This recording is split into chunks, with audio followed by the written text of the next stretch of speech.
se charge, le Doc News capte chaque nuage. Prévision, tendance, on analyse. De la météo aux grandes crises. Des courants d'air aux ondes marines. On suit les tempêtes et les ouragans qui s'alignent. Salut à toutes et à toutes, c'est le Doc News. Pour la news, on est parti sur de la news météo direction les Pays-Bas. Et oui, pour ceux qui ne l'auraient pas vu dans les news aujourd'hui, les routes des Pays-Bas ont été confrontées à une situation exceptionnelle. Neige, verglas, véhicules immobilisés et accidents multiples ont provoqué une paralysie quasi totale du trafic, notamment sur les grands axes du pays, selon les informations communiquées par les autorités routières.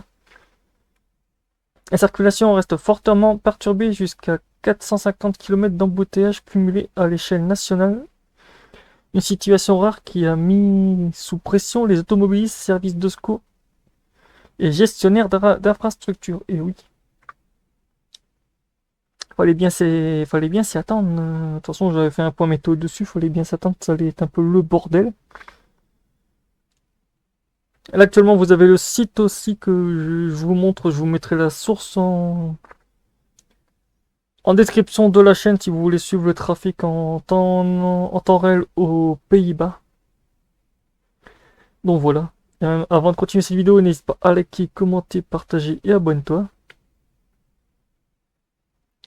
Actuellement, on est à combien de kilomètres? On est à 43 189 km de bouchons. Oh bah ça a descendu un peu, mais c'est quand même énorme. Presque 200 km de bouchons.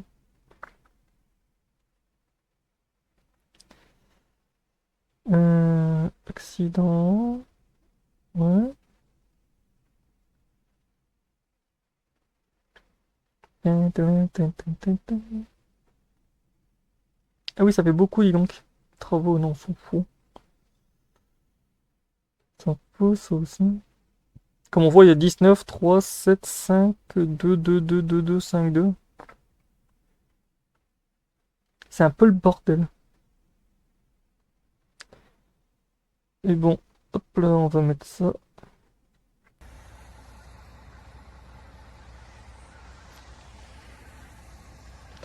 Les accidents en cascade. Oui, dès l'aube, les premiers signalements d'accidents ont commencé à affluer sur de nombreuses portions d'autoroute et des véhicules ont perdu l'adhérence, incapables de freiner ou de maintenir leur trajectoire sur des chaussées rendues extrêmement glissantes. Par la neige et le verglas, des collisions en chaîne ont été signalées impliquant parfois plusieurs véhicules, notamment des poids lourds. Dans certains cas, des camions se sont retrouvés en travers de la chaussée, bloquant totalement la circulation pendant de longues heures. Parmi les axes les plus importants, l'autoroute A7 a connu une situation critique. Des véhicules immobilisés, des accidents successifs et une vitesse fortement réduite ont transformé cet axe stratégique en véritable parking à ciel ouvert. À plusieurs moments de la journée, la circulation y était quasi à l'arrêt, contribuant largement à l'augmentation spectaculaire du nombre de kilomètres de bouchons recensés dans le pays. 450 km de bouchons, un chiffre exceptionnel, le chiffre est impressionnant, 450 km de bouchons cumulés. Cela signifie que mis bout à bout, les files de voitures à l'arrêt ou roulant au pas s'étendaient sur une distance équivalente à plusieurs fois la longueur du pays.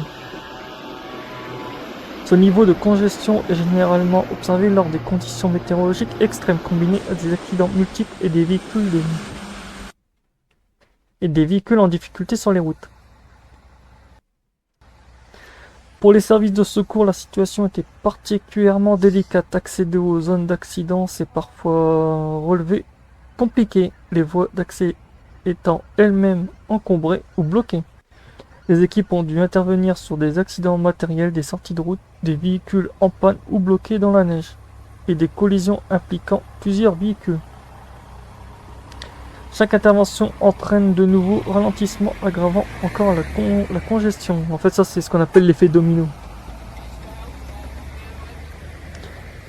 Neige, verglas, vitesse réduite, un cocktail explosif. Et oui, la combinaison de la chaussée enneigée, du verglas et une vitesse inadaptée a été un facteur clé dans la multiplication des incidents. Même à faible allure, certains véhicules perdaient le contrôle, les freinages devenaient inefficaces et les distances de sécurité, souvent insuffisantes, ont favorisé les chocs en chaîne. Les autorités rappellent que dans ces conditions, le moindre incident peut rapidement paralyser un axe entier. Les heures perdues pour les automobilistes. Et oui, dans ces cas-là, pour de nombreux conducteurs, le trajet habituel s'est transformé en véritable épreuve. Certains ont passé plusieurs heures coincés dans leur véhicule sans possibilité de faire demi-tour. Les automobilistes ont rapporté des retards massifs, des trajets multipliés par 2 ou 3, et parfois l'obligation de passer la nuit sur l'autoroute ou de trouver un itinéraire alternatif en urgence. Ça, c'est encore plus... ouais. Un retour à la normale progressif mais fragile, les autorités routières assurent mettre tout en œuvre pour limiter les perturbations, déneigement, sécurisation des zones accidentées, évacuation des véhicules immobilisés et gestion du trafic en temps réel. Mais le retour à une circulation fluide reste progressif et dépend fortement de l'évolution des conditions météorologiques, et oui. Et pour finir, en cette conclusion, cette journée restera marquée comme l'une des plus difficiles pour le trafic routier néerlandais. Entre accidents en série, routes dangereuses et 450 km d'embouteillage, le réseau a été mis à rude épreuve. Un rappel brutal que face aux conditions hivernales, la prudence reste la meilleure protection. Donc voilà, c'est tout pour ce point sur le Pays-Bas, du côté de l'Irlande. J'espère que cette vidéo vous aura plu. N'hésitez pas à commenter, partager, abonne-toi. Et on se retrouve pour de prochaines news. Portez-vous bien. Tchuss et faites gaffe à vous sur la route.